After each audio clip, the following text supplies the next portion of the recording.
Halo semua, bagaimana kabar kalian? Semoga baik dan sehat selalu ya. Dan selamat menunaikan ibadah puasa Ramadan bagi semua umat muslim yang menjalankannya. Seperti biasa, gua akan bahas untuk part selanjutnya ya dari alur film cerita Shaoland. Di sebelumnya, Pangeran Sui Xinghe mengeluarkan kemampuan jiwanya yang sebenarnya dan berubah wujud ke ranah malaikat. Ia pun mengatakan kalau ia adalah penguasa sebenarnya. Tang San pun langsung mengeluarkan kemampuan jiwanya, yaitu tombak kaisar perak birunya. Namun Pangeran Sui Xinghe langsung mengeluarkan kemampuan ranah malaikatnya, dan Tang San pun seketika kaget karena tombak kaisar perak birunya hancur seketika oleh kekuatan Pangeran Sui Xinghe. Dan Tang San langsung mengeluarkan kekuatan kemampuan jiwa keenamnya, yaitu kekosongan penuh. Pangeran Sui Xinghe pun langsung mengeluarkan kemampuan jiwa kelimanya, yaitu pedang suci.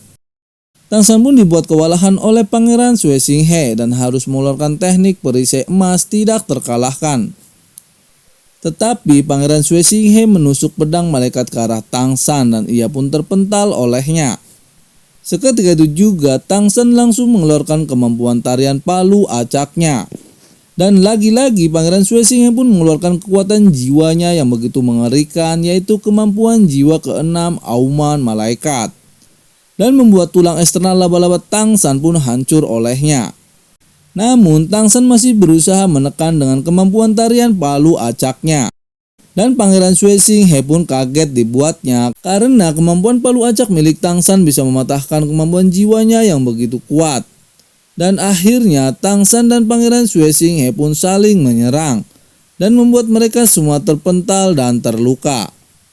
Namun disayangkan kemampuan jiwa Tang San sudah terkuras habis dan membuat Dalo Buntal mempunyai kesempatan dan langsung menyerang Tang San dengan kekuatannya. Namun Pangeran Sui Xinghe pun langsung menangkisnya lalu mengatakan kalau Dalo Buntal tidak boleh ikut campur dalam pertarungan dengan Tang San. Bahkan kalau Tang San sampai mati, ia harus mati di tangannya. Pangeran Sui Xinghe pun langsung mengeluarkan pedang malaikatnya dan akan menyerang ke arah Tang San. Dan dengan tubuh yang sangat lemas, Tang San pun mengatakan kepada Pangeran Sui Xinghe untuk memberitahu yang terakhir kalinya siapa sebenarnya Pangeran Sui Xinghe, dan Pangeran Sui Xinghe pun memenuhi keinginan Tang San dan langsung berubah ke wujud aslinya.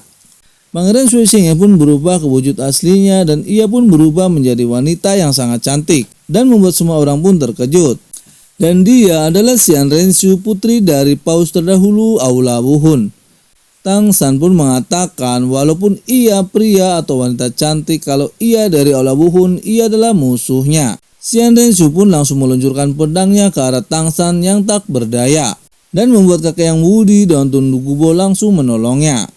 Namun kedua dolo dari Aula Wuhun itu pun langsung menghalanginya dan langsung menyerang ke arah Tuan Dugubo. Tang San pun seketika kaget karena jiwa Xiaowu tiba-tiba muncul dan akan menahan serangan dari Xian Renxiu itu. Ia pun memeluk Tang San dan bermaksud untuk melindunginya dari serangan Xian Renxiu. Ia pun terkena serangan dari putri dari Aula Wuhun itu. Tang San pun sangat menyesal dan bersalah kepada Xiaowu. Namun Xiaowu pun kembali bangun dan mengatakan kalau ia baik-baik saja, karena ia memakai baju zirah fleksibel milik Tuan Lao Gao yang tahan dari serangan jiwa ke-6. Xiaowu pun langsung bangun dan akan bertarung dengan Tuan Putri dari Aula Wuhun itu.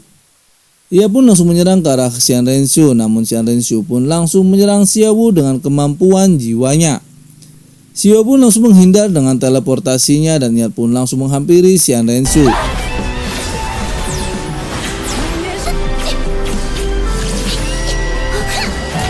Dan langsung menguncinya dengan kemampuan jiwa kelimanya, yaitu kuncian fleksibel, dan langsung mengenai Tuan Putri dari Aula Wuhun itu.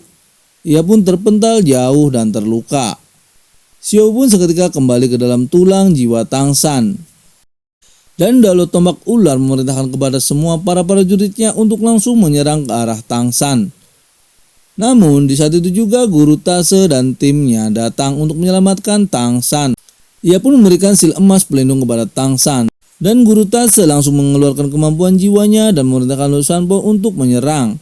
Ia pun langsung mengeluarkan kentut gunturnya dan tak disangka di saat Guru Tase, Guru Erlong dan Tuan Flander membentuk segitiga emas, kemampuan Lu Sanpo bisa berubah dan bermutasi menjadi seekor naga emas raksasa dan langsung menyerang semua prajurit dari Aula Wuhun itu. Dan kedua-dua Lord dari Aula Wuhun itu pun kewalahan dan terpaksa mereka pun harus membawa tuan putrinya Xian Renshu mundur dan pergi meninggalkan pertarungan itu dan langsung melarikan diri. Guru Tase, Guru Erlong, dan Guru Flander pun masih mengeluarkan kemampuan segitiga emasnya untuk menghalau para prajurit dari Aula Wuhun itu. Tang San, Tuan Dugubo, dan kakek yang Wudi pun bergegas pergi untuk menemui Kaisar Sui. Dan sesampainya di sana, mereka pun bertemu dengan Kaisar, dan Kaisar sedang mengalami detik-detik terakhir dan sekarat. Tuan Dugubo pun langsung memeriksa Kaisar untuk melihat dan menahan racun yang menyebar di dalam tubuh Kaisar Sui. Ia pun kebingungan karena obat penawar racun Tuan Dugubo hanya bisa bertahan 1-2 jam saja. Dan Tang San meminta kakek yang Wudi untuk memeriksa Kaisar Sui dan mengobatinya. Dan apa yang akan terjadi selanjutnya kita akan bahas di lain waktu ya. Terima kasih.